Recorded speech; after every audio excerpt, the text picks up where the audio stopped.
You ever said movie Midnight Express? You never did. I'll give you 2 words you need to focus on in the movie. See you play.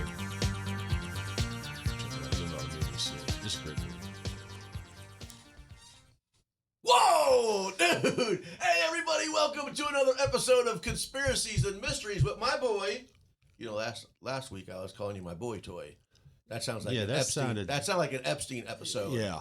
Coming soon to a podcast near you. So again, ladies and gentlemen, welcome to another episode of Conspiracies and Mysteries. I'm your handsomeness, Brian Trust, and there's my boy, Troy.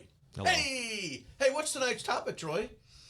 What are we talking about, broski? Tonight's topic is something that fascinates me and has for a long time. It's about time travel.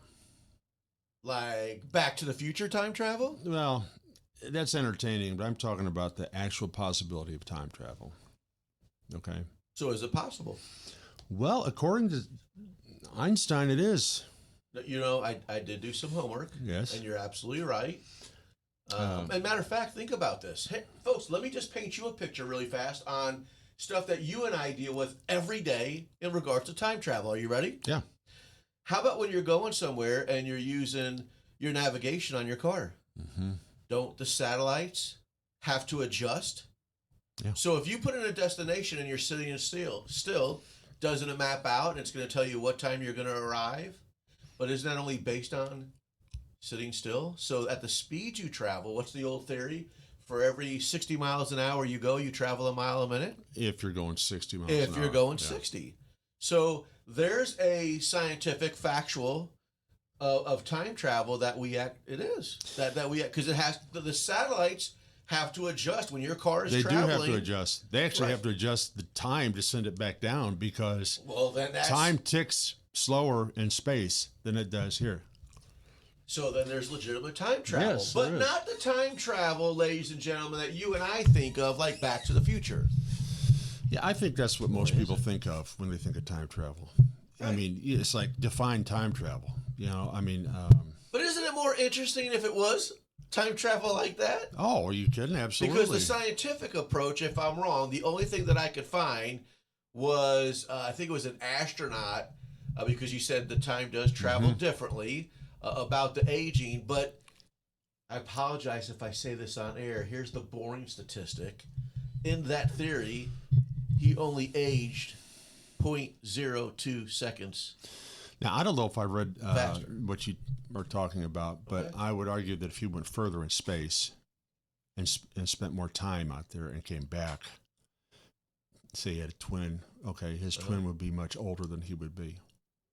Well, and I think there was some testing, but it's not just seconds. Yeah, I mean, maybe I don't know, but so let me ask the audience really fast as we get involved into this, if I may, before we dive into some of this. If you could travel in time, now let me just exclude this first. Let's not say let's travel ahead of time, get the lottery tickets so we have the winning numbers. What I'm curious about, ladies and gentlemen, if you could truly travel in time, I would be interested to know, what would you do? Would you matter of fact, let's not go forward. Because I think if we go forward, then we know the future and we could change, right? Because that's what a lot of shows are. But what about a special time in your life? A lot of things I like to say that kind of goes with my 2 o'clock show on You're Beautiful. If I could have just had more time with a sibling. Don't we all have regrets? Yeah. You know? So how would you use time travel? I'm curious. If you don't want to publicly put that on Facebook in the comments, private message, or as I try to get that out there, trust on RiverBender@gmail.com. Because guess what? Even though we're only minutes into the show, I'm sure you've thought about it. If you could travel in time, I'm sure that you already have a premeditated what and where you would do and go. This is going to sound corny, but when I was a younger man, I would try to come up with ways to try and, talk to girls, like a bar. Hey, he tries that on me during commercial breaks, ladies and gentlemen. But I don't call you Brian Toy, though. You call me Boy Toy. Yeah. Well, that's because I know we're going to talk about Epstein soon. My bad. Okay. Anyway, I thought I knew a little bit about palmistry, and it's the fastest way to get a gal to, read my palm. And next thing you know, you're holding a girl's hand you don't even know. Okay. I like that. Yeah, you want to try it sometime? Well, you want me to Oh, turn the no, lights you're out and married. play That's some what I forgot. Marvin Gaye? No. Yeah. Anyway, I was on the Venus Mount right here, this mount here. That horizontal line that you see on my hand. Okay. Okay. I guess that means you have an affinity for the past. And I often wonder if that meant you had a past life. I don't know. But I can tell you one thing. That line is correct. Okay. I spend so much time thinking about the past. And I've heard so much garbage about, that's, you need to think about the, let me tell you something. There's no future. But point to the future. Where's it at? It doesn't exist. All we're living in is the present. And the past was this present of the past. And future is this present future. I mean, you can't point to time. Well, the only thing I could say on that, let's go back to an Albert Einstein. I'm trying to sound philosophical Okay. here. Is your imagination is the future. He said imagination is more important than knowledge. Yeah, it's the preview of what's about to come. Yeah. Yeah, I mean... Oh, that's another topic we're going to be talking about, ladies and gentlemen. Foreknowledge. Yeah, foreknowledge. Foreknowledge. Well, right now we're on time travel. Which is, I guess, a form of time travel. Yeah. Well, matter of fact, I think those two go hand in hand. I think they do. I think there's a lot of things that go hand in hand with time travel. And I was just making notes to myself, but I think remote viewing could be time travel. I think prophecy could, foreknowledge. Well, wait a second. Now, when you talk about prophecy, the Bible's been written, and when you talk about foreknowledge, man, this is kind of like a lot. I don't want to use the word deja vu, but isn't that what a prophecy is? Is that you call it before it happens? And how many times in the Bible has it been proven? Yeah, it has. Nostradamus even, I think, predicted the JFK assassination. It's been a long time since I've read on him, but I think UFOs are time travel also. Ghosts actually could be too. I think ghosts are caught in a time frame where they just keep repeating things over and over and over again. But anyway, I'm getting ahead of myself here. But I do spend a lot of time thinking about the past. I don't know if it's an age thing. I don't know if it's this, but I love the past. And when people say, well, you can't, you got to live in let me tell you something. That's where your life was in the past. Well, absolutely. And to me, I don't that just want shows appreciation. Yeah. I mean, if you don't learn from the past, history is going to repeat itself. And so I do love the past. I have I could go on about it, but that's not. Well, can I interrupt? Because I'm going to pitch for the Hendrick family right now. Don't you actually want to have a Saturday night talk show that actually is about the past and reminiscent about some good old music and some things of how life used to be opposed to today and today's distractions? Yeah, I do.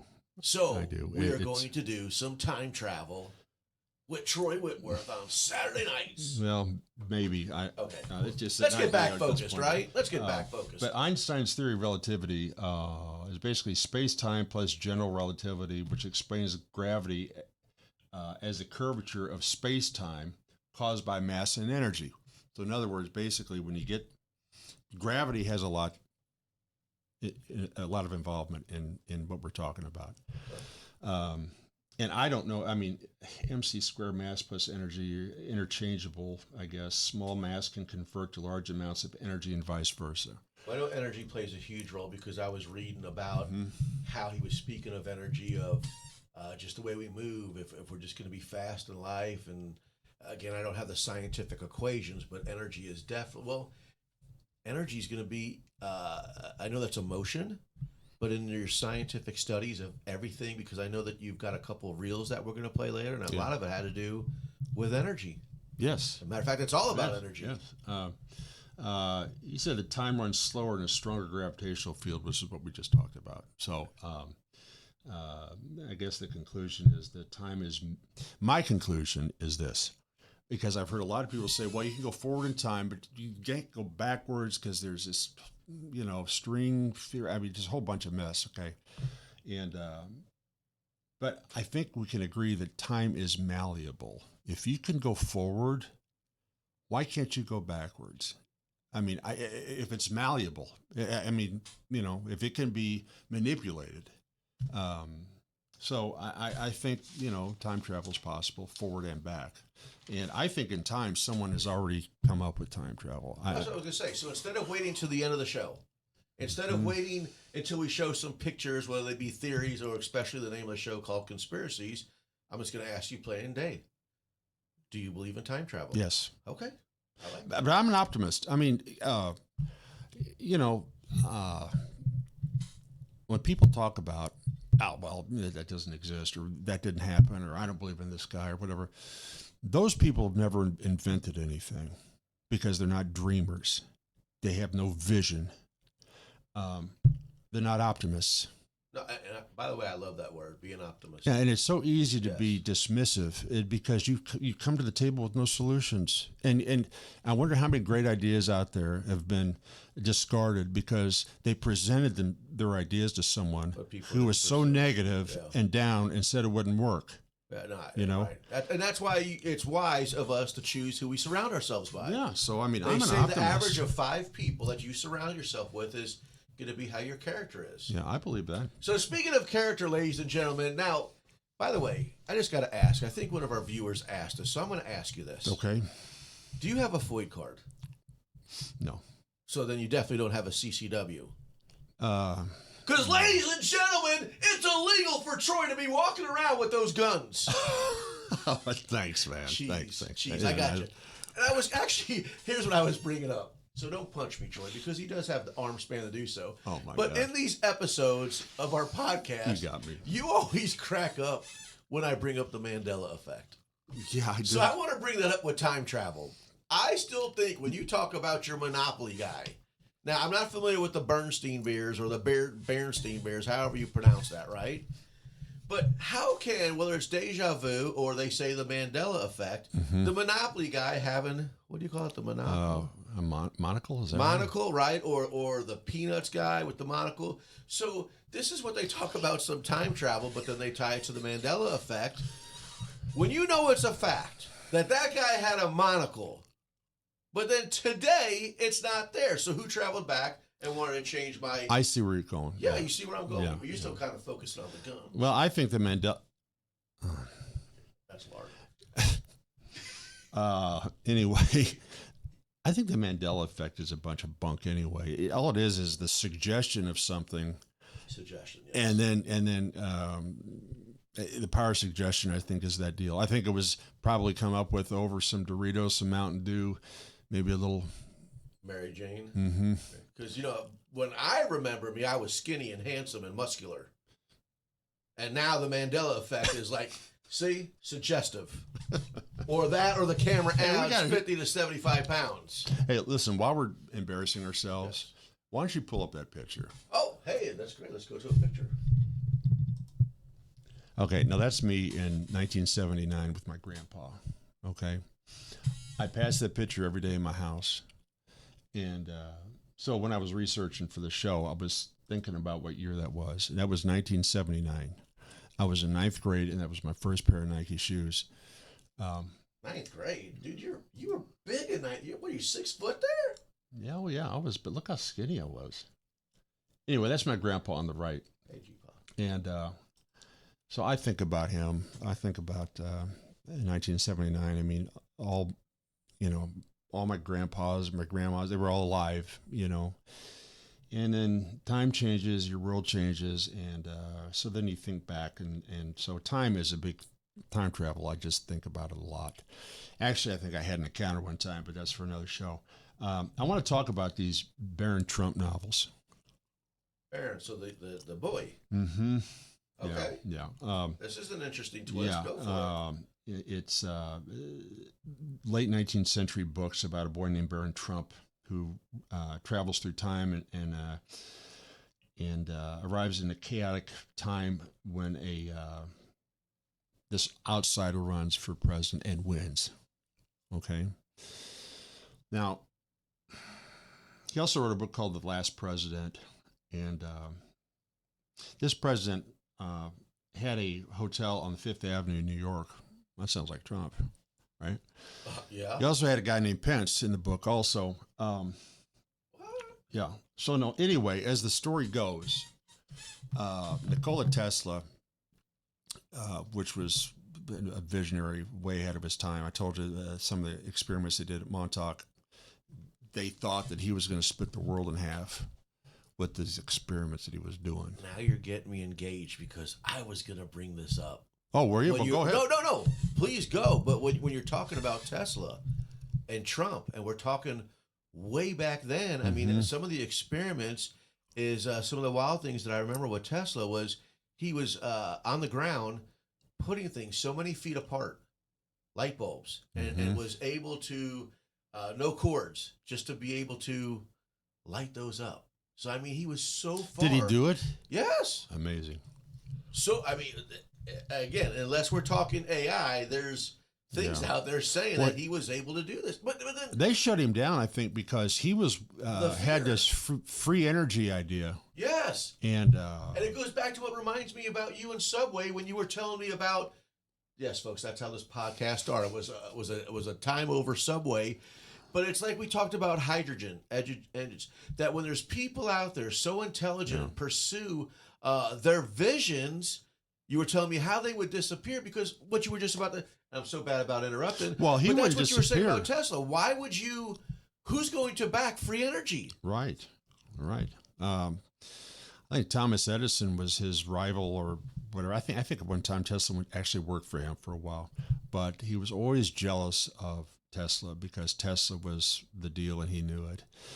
But there's no money in free energy, you know. That's what I'm speaking. So anyway, when they get back, there's this old saying that all the geniuses in mental institutions, you know, and I mean, this guy went to seed late in life. I mean, he was doing things like he was living on his patents in a old tenement house or something like that, apartment house.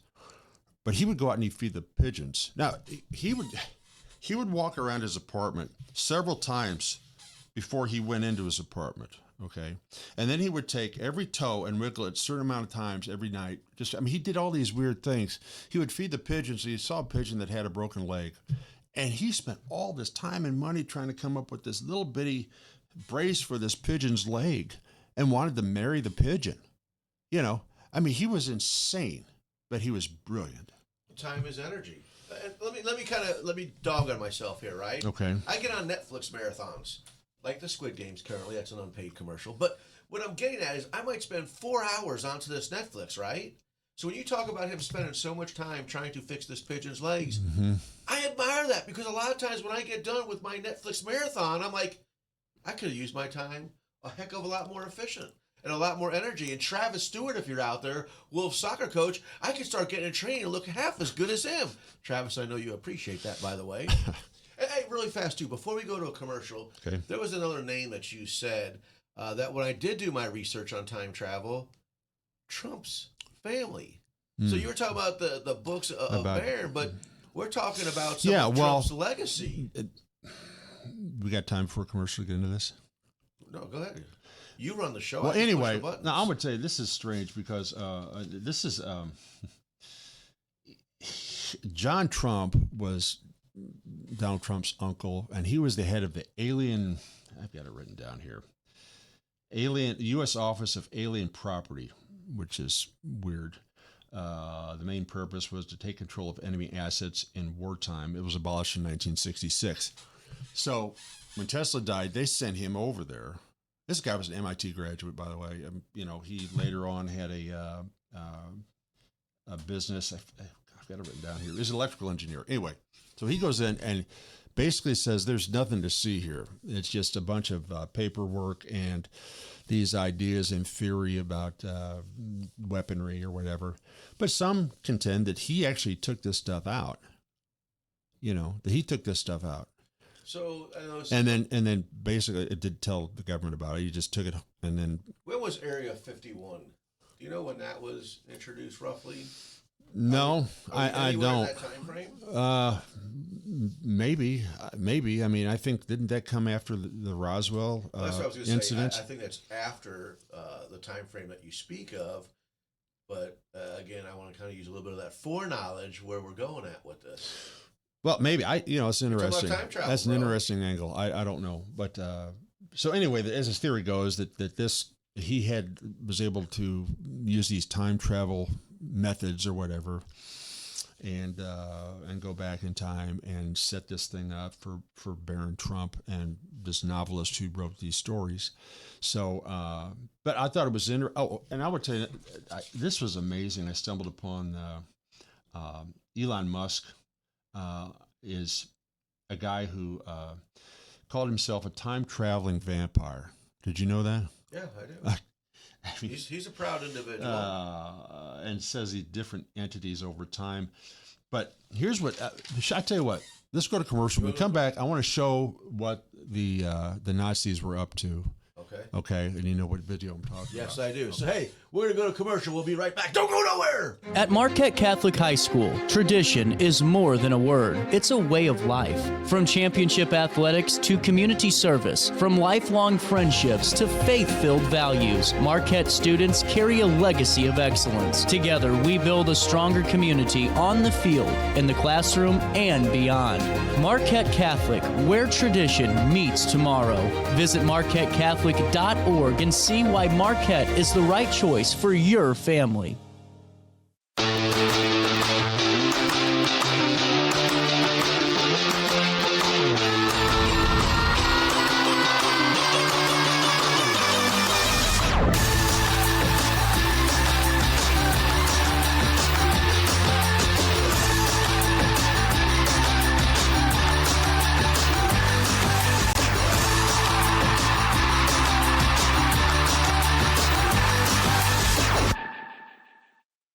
You won't find a better health club than Nautilus Fitness Center. More cardio, more free weights and equipment, more classes, a swimming pool, and more. If you're serious about your health and want to make a change, then stop thinking about it and visit Nautilus Fitness Center on Industrial Drive in Alton. Don't fall for the hype you get from the other health clubs. Nautilus is the Riverbend's premier health club. Has been for years and will be for years to come. Get to Nautilus Fitness Center and get started on a healthier new you.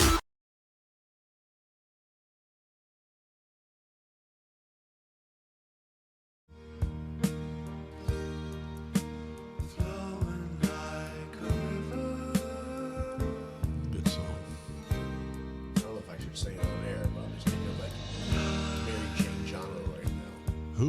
What? Mary Jane? What are you on dope? What is that? That's cannabis, dude. Oh, shit. Oh, that'd be a good time for a commercial right now. With the, you know, the psychedelic and the flow going on right here. And we're back, ladies and gentlemen. Yeah, so our mics were hot, but there was nothing bad that was said and all that good stuff. So. You're going to show the third right? Oh, you want to do yours? No, let's show the bell. Okay, we're going to go straight to the bell then. Okay. Yeah. I like it. And boom. Where is Die Glocke, the Nazis' mysterious technology? During World War II, rumors circulated about a mysterious German creation known as the Die Glocke, which means Nazi bell. Allegedly designed based on ancient texts, this colossal 5-meter-tall vehicle was guarded by a soldier named Ascension. Chained inside a circle decorated with hieroglyphic writing, the bell displayed symbols of unknown meaning. According to reports, during testing, a special concoction called Serum 525 was injected into its 2 power chambers, causing the bell-shaped machine to levitate. Steel cables secured it to the circular structure to prevent uncontrolled flight. Soldiers reported seeing the bell create a space-time bending effect during operation, allowing it to oscillate between past and future images. As the tide of war turned against the Nazis and defeat loomed, the bell's location became uncertain. Like many military bases, it was emptied, leaving only the hinge structure where the bell had been tethered. So, Troy, that is pretty intense because, where is it? Well, some people think that some of the Nazis got in it and left. I mean, it's not there, so it's plausible. I don't, You know, Adolf Hitler had a body double. You know that, right? No, sir. There's some people that claim that he got in that capsule and left. And then there's other people that claim that he had to die at a certain time so he could go through the cycle of rebirth and get right back into life. And I didn't read that much about it, but anyway, I want to talk about this bell. Before I talk about that, though, there's this guy named Werner von Braun. Okay, In 1953, he wrote a book called The Mars Project. And you would think, okay, well, so he wrote a book. This guy was a aerospace engineer for the Nazis. Okay. And later here, I guess. But he had predicted that the leader of Mars would be called Elon.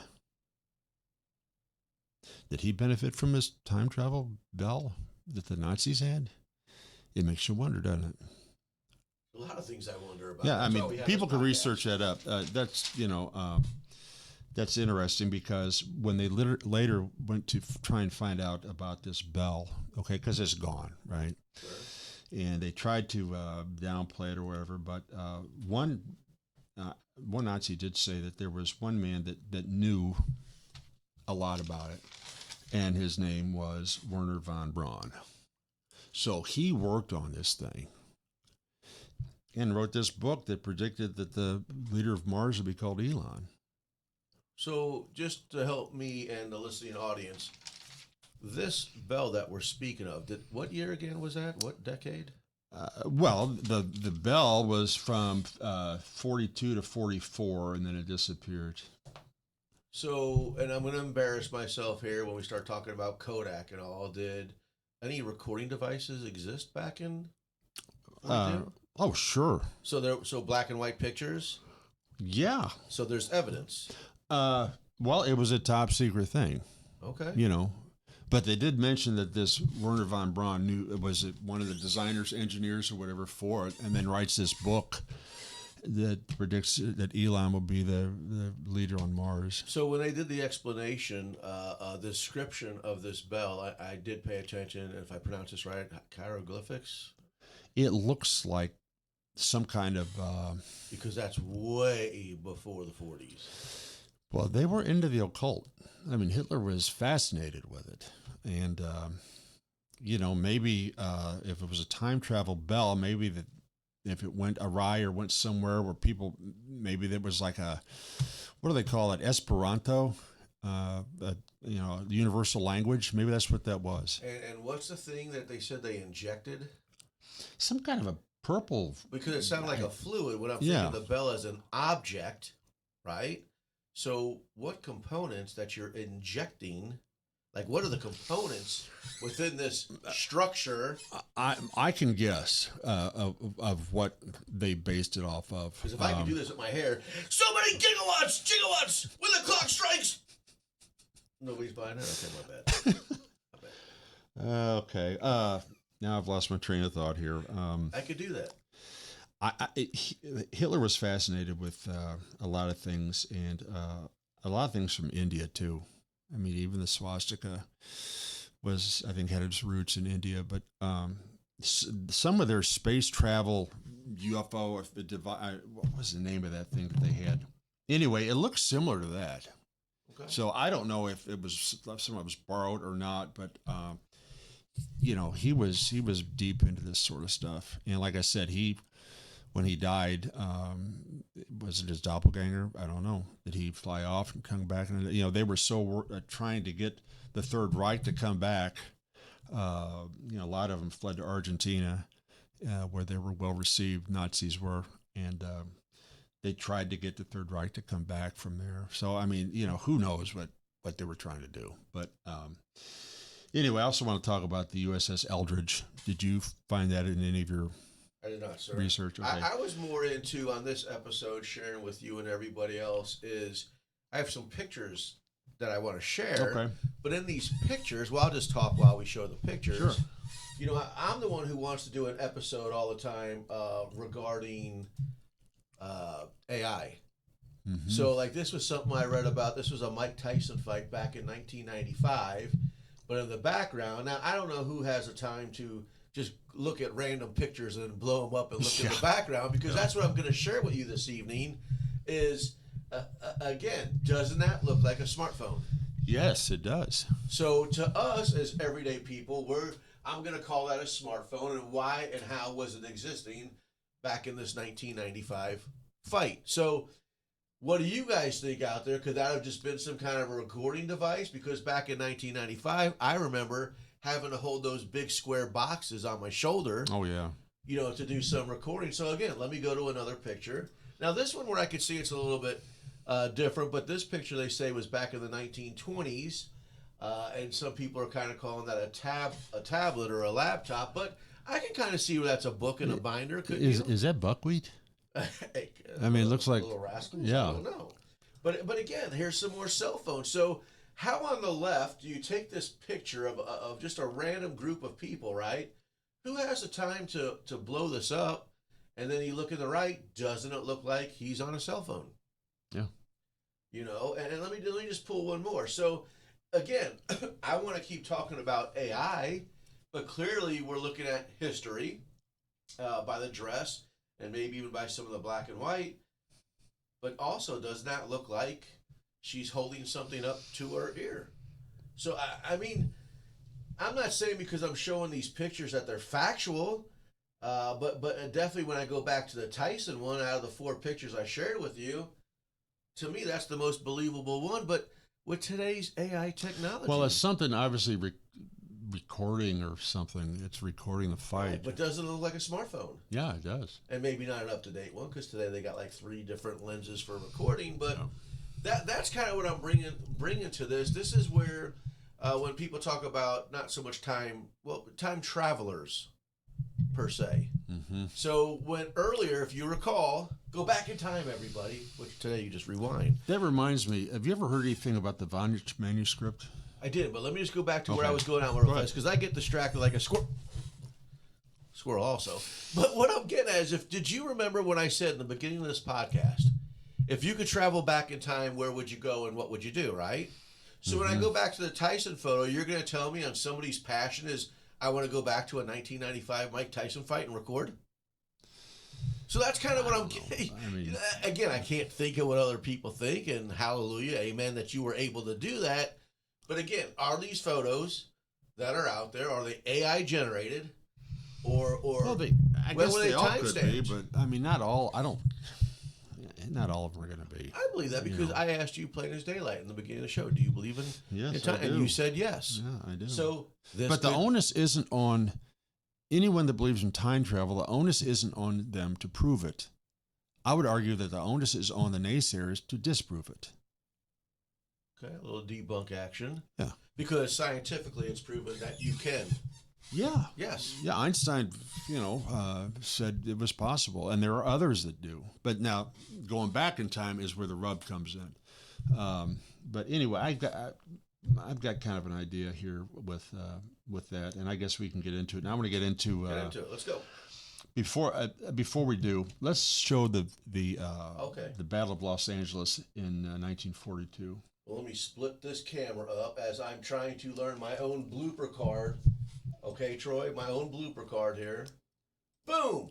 And boom! Battle of Los Angeles was a peculiar incident that took place from late February 24th to early February 25th, 1942. The event began with a series of radar detections suggesting an incoming aerial attack. This led to a blackout of the Los Angeles area and the firing of over 1,400 anti-aircraft shells into the night sky by the U.S. military, who believed they were under attack by Japanese forces. What exactly caused the military's reaction remains uncertain. Some reported seeing formations of enemy warplanes, while others claimed to have seen UFOs. However, no bombs were dropped, no aircraft were shot down, and no evidence of any enemy presence was found.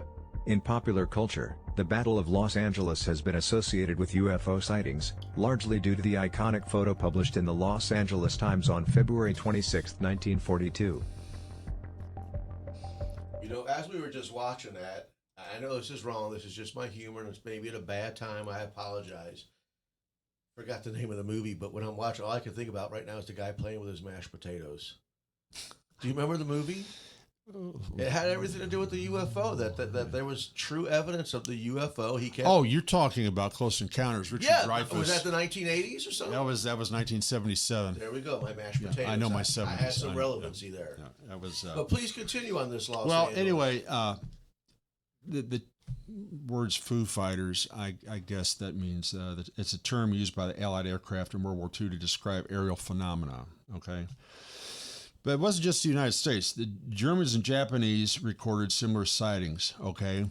They're always, not always, But it just seems like anytime there's UFO activity, a lot of time it's over our military installations. Have you ever noticed that? Actually, I do, because when we talk about this podcast and bringing guests on, and I always say this, if you have a testimony or a topic you want to speak of, I want to hear from you, right?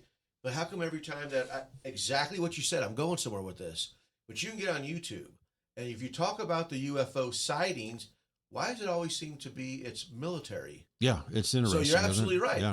Yeah. Anybody can dial in and see that. A couple years back, they chased a UFO because it was around Scott Air Force Base. But then it's like you never hear what happens, you know. So anyway, these things always seem to be interested in military and weaponry. Anyway, there's a guy named Harry Reid who's, I guess, dead now. I never liked him or his politics. But I guess he was a fighter pilot, and when he talked about these things, he says, I couldn't get rid of it. I would maneuver, and he was right there. I would go up, he was right there, go down, it was right there, these lights. And he couldn't get rid of it, and there was nothing on radar. Okay. So I started to come up with this idea: is this our future selves coming back to procure our advancement through time?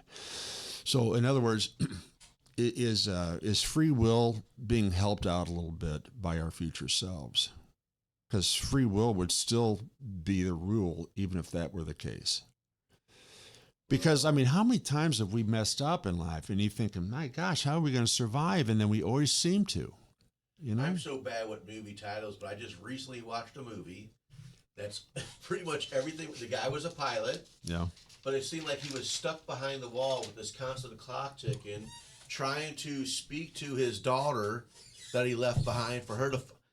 I'm butchering this. I'll get the movie. I'll put it in the comments. But again, here we go with military. Here we go with pilot. Yeah. It's everything about time. And you know, this... By the way, the message was he did get back in time. Did he? It was a true time traveling flick. Yeah. This video we just watched about the World War II in Los Angeles. I just think that is so strange. They fired all that artillery into the air at nothing. No reminisce. No. And then they said later, well, it was a weather balloon, and it was ball lightning, and it was all the usual suspects that they bring up every time there's something they can't explain. And I'm thinking, okay, this has got to be a not a water balloon, but a weather balloon with thousands of holes in it somewhere.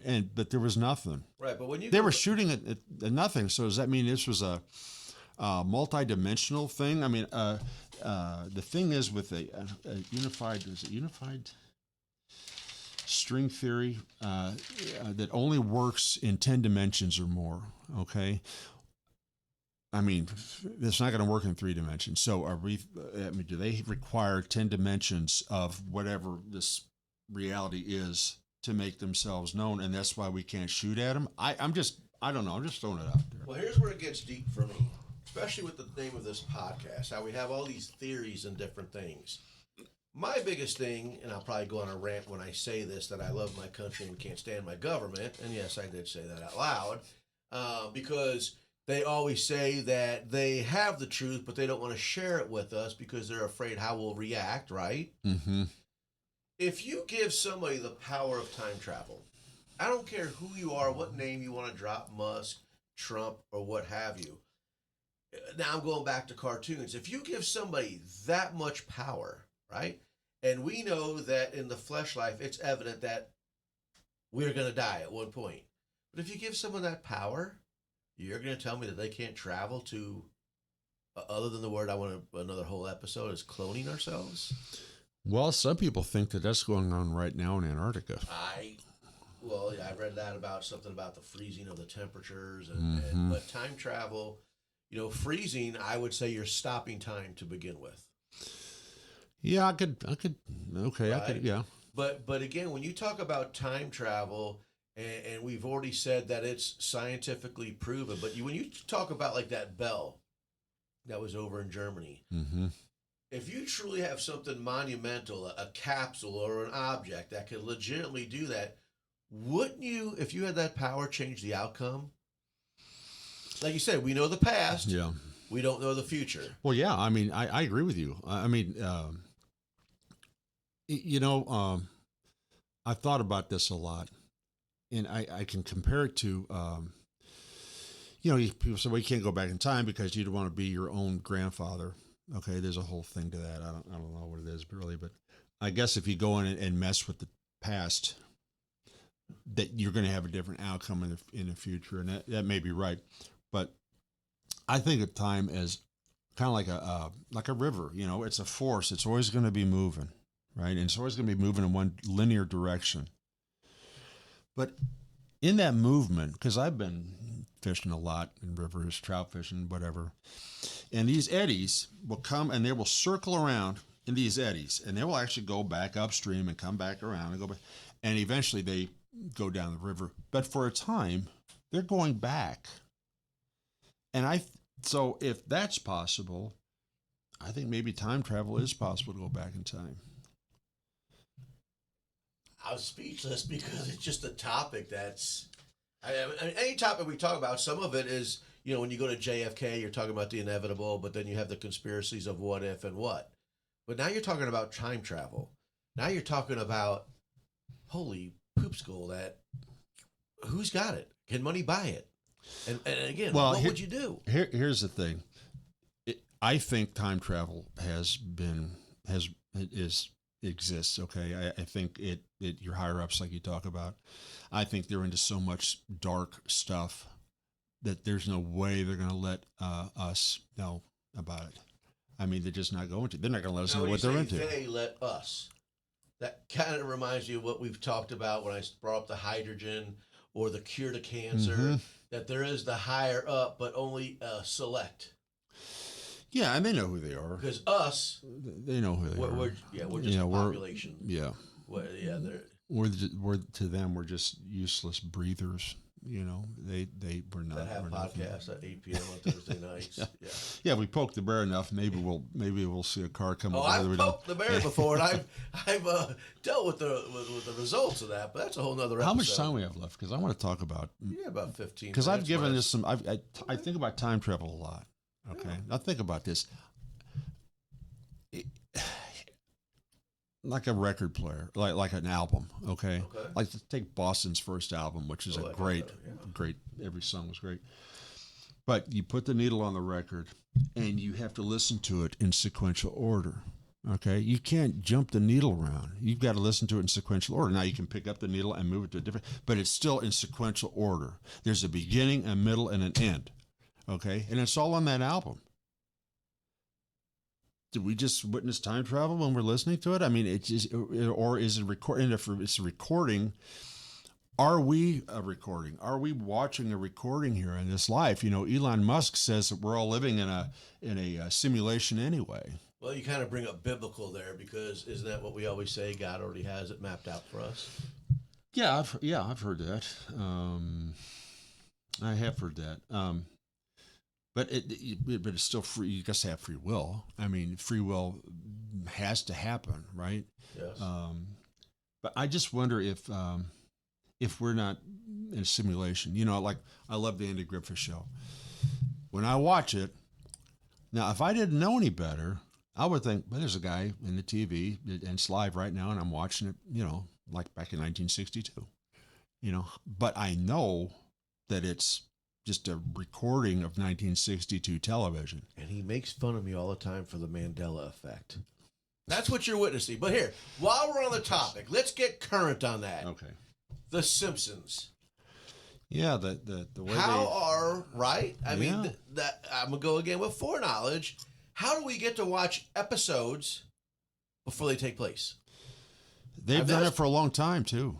Yeah. I mean, not there's just your time travelers right there. I agree with you. Yeah, that's... so, folks, there's some modern talk right there. Anybody who's huge on The Simpsons, and I know there's a couple other, current running things that are like that, but The Simpsons, that's spot on. But it all goes back to Plato's cave. I mean, If someone came in and says, listen, here's the world, and here's everything, life as we know it, and it's going to be turned upside down, okay?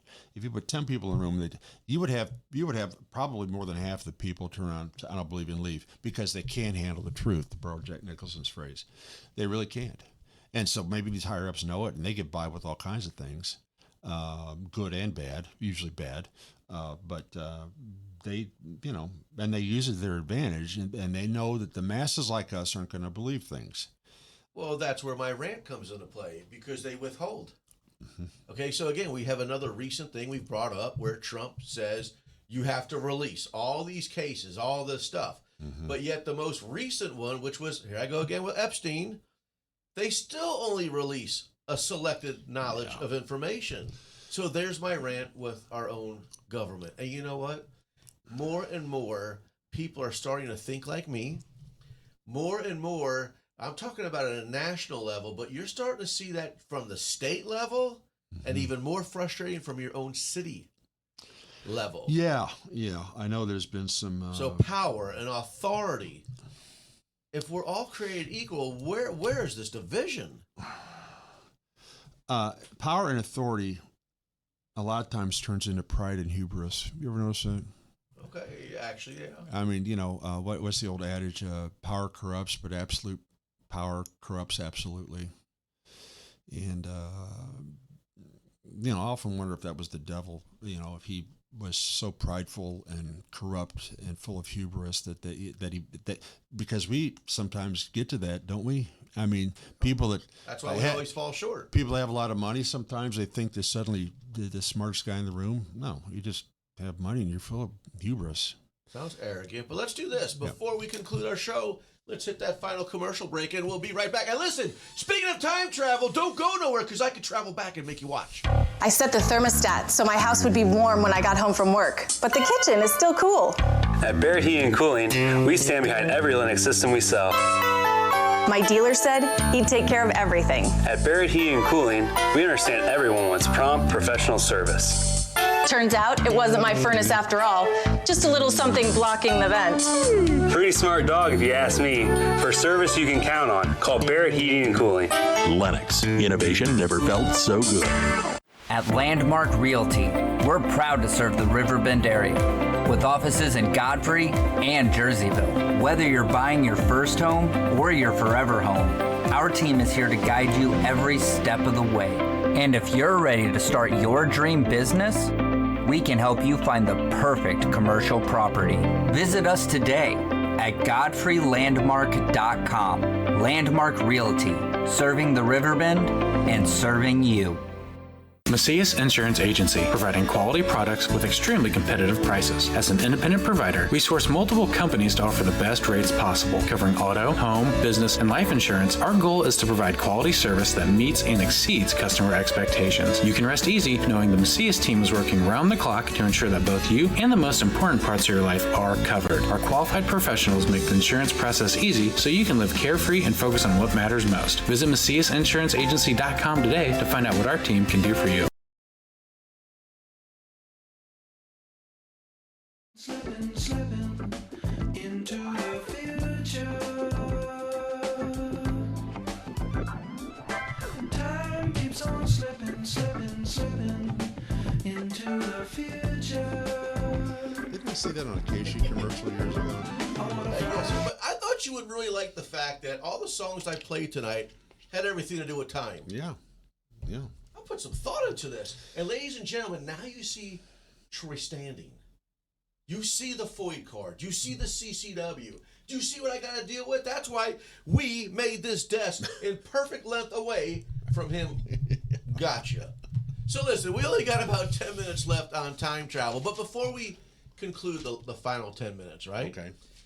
We've got some interesting topics coming up to where we got to get this listening audience to tune in every Thursday night. And so you've heard a lot of things that I, on a personal level, want to bring up. Epstein, I know you want to bring up foreknowledge. And ladies and gentlemen, on our Facebook page, you guys have been bringing up some pretty cool and some interesting things. But I have to tell you where I've been slacking. I'm working on this whole Zoom meetings with you for those listeners who are out of our demographic regions. So don't think that you're forgotten. And I've had some locals even talk about like J.D. Cooper, if I did the initials right. D.B. Cooper. D.B. Cooper. Yeah. See, I knew I was butchering that. I think that was by Jamie Crane. But listen, we want to hear from you.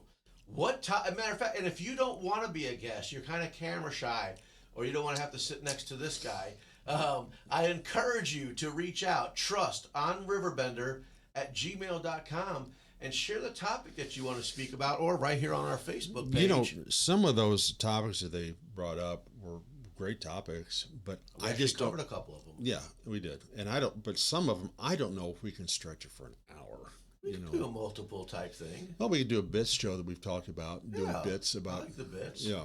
And speaking of, ladies and gentlemen, earlier in the episode, I asked you if you had the ability to travel in time. I'm very curious. Where would you go, and what would you do? But the purpose of, because Well, what would you do? Man, don't make a joke. I'm serious. I was going to do a joke because I was going to go back to like Little Debbie and see if I could buy stock in what I already eat. Aside from the monetary benefit. Okay. Well, yeah. Well, that was food benefit. What would you do?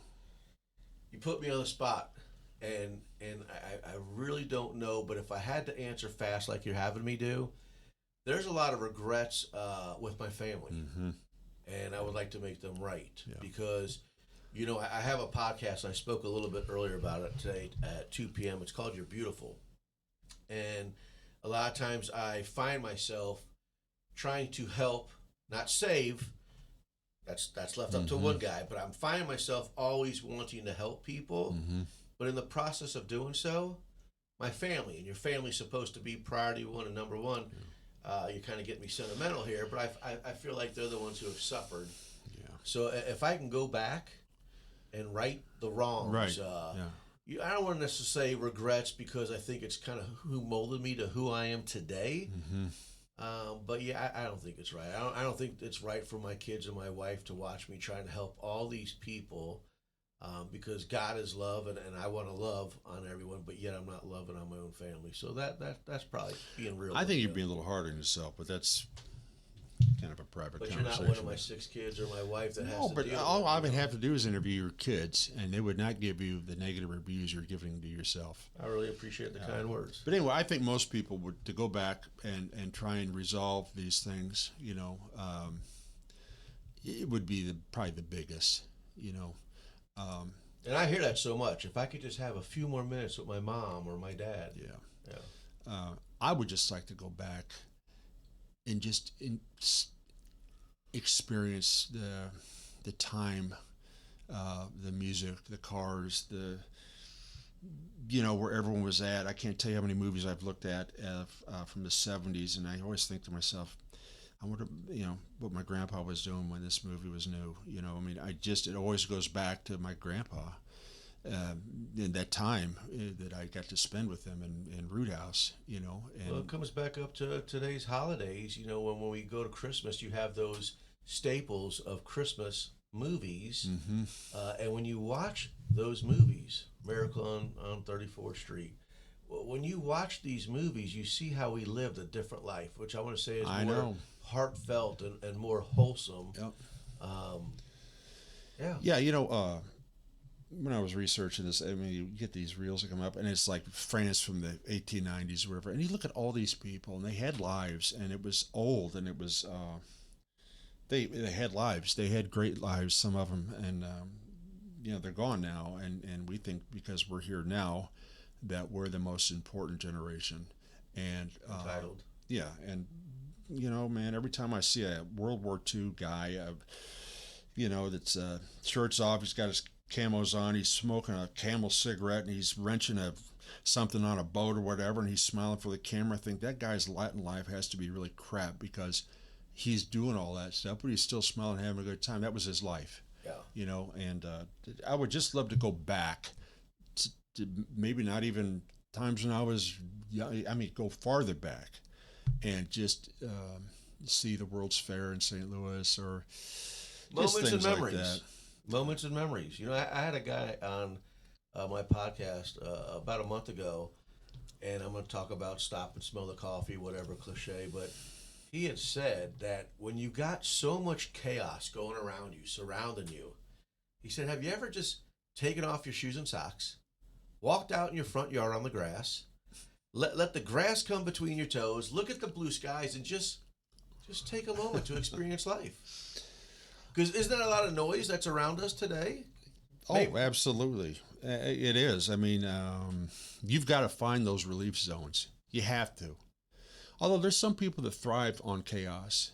There's some people, you've got them in your life. There's some people that thrive. They've got to have a chaotic life, because it's exciting to them, But no, you've got to have those times. And I think when you get older and you realize that there's less days ahead of you, you really start to long for the old days and time travel as well. Well, on that very topic, what you said that before they cut the show off, I would definitely like to take a moment knowing that Thanksgiving is next week. Mm-hmm. The holiday season's here. It's ready to start. Yeah. That, ladies and gentlemen, let's not live in regret. Let's not wait on that time traveling machine to appreciate the moments we can have right now with our loved ones, the bonding you and I have created, not just over this podcast, but let's appreciate these times that's current, like you said, so that as we go into the future, they have less regrets as we go. Less regrets, and we have these memories to look back on. To where, you know what, we don't need a time travel and back to follow up on these regrets. We have these. That's what's so great about life. That, listen, I know I'm kind of going into my 2:00 show. That go ahead. So no matter what trials and tribulations that you're going through right now, we have a mighty God who his grace is so good that we get to wake up every morning. And if you just start with those small things, thank you, God. Because you know what? When you thank him, you know what else you have? You have options. You have choices on how you want to live today. And thanking him is also humility, is it not? Amen. Being humble. Amen. Which is the opposite of hubris and pride and the self-appointed smarts that you think you have, of the world, worldly. Being humble, I guess. Is the thing. Amen. And that's kind of what I love about this podcast, having you as a host with me. We're creating moments and memories, and I really hope right now, guys, on these final minutes of this particular episode, how about that? When this is done, no more regrets. If you got your significant other in the living room or sitting in the car next to you listening to this podcast, I don't care how gay it sounds or how it seems, how about just a thank you and an appreciation to the surroundings that you are. And listen, even if it's not a family member, if it's a coworker, you're just like we do. How many times after a podcast we sit outside on that bench, and anybody who walks by, an hour or so go by, it's like, man, I gotta get home. But any passerbys, hey, good evening. Yeah. So let's just remember to be kind. Next week is Thanksgiving. Let's start giving thanks today. This time travel episode, Troy, you put me on the spot, and you know what? I can't wait to get home and thank my kids, thank my wife, because this is what she always says. If I go, honey, I'm going out with Troy for another podcast, she always asks me one question. She says, does it make you happy? And I say I do, and she's so supportive, and she lets me go, right? Yeah. But then that's more time that I'm continuously taking away from my own wife and kids. So I actually appreciate you asking that question on the air. For all the listeners, I need to be a better me, and we hope that the final commentary on the outs. Man, let's go. Matter of fact, let's not be creasters. I learned that. You know what creasters is? No, I don't. That's Christmas and Easter. That's the only time our hearts open are those two holidays, right? Life is 365, 24/7. Yeah. Amen to that? I agree. So, hey, as we go out, remember, trustonriverbender@gmail.com or right here on Facebook. What would you like us to investigate? What would you like us to talk about? As well as, if that topic is chosen, would you be a guest? Troy, any closures on that? I'd welcome guests, but I'll tell you what, I would like to talk about who might be the Antichrist, because I came across some stuff after 9/11, and also